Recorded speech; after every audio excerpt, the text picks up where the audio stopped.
ખાઈને આવ્યા કે ખાવાનું બાકી છે? બગસરાથી હું સવારમાં વહેલો નીકળ્યો ને એટલે હજી ખાવાનું બાકી છે. તો લ્યો હું રસોઈ બનાવી નાખું. પણ અત્યારે તું ક્યારે રસોઈ બનાવીશ?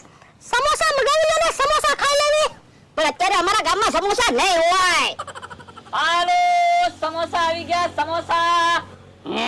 યો બોલો આપણે સમોસાની વાત કરી કે તો બકુલભાઈ સમોસા વેચવા આવ્યા? એ બકુડા અહીંયા આવ તો.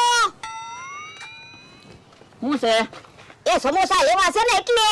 લ્યો તો ખાવ સમોસા. હે બકુડા કેટલાનું એક સમોસો આપ્યું? એ 100 રૂપિયાનું એક સમોસું. તો મહેમાનને એક સમોસો આપી દે.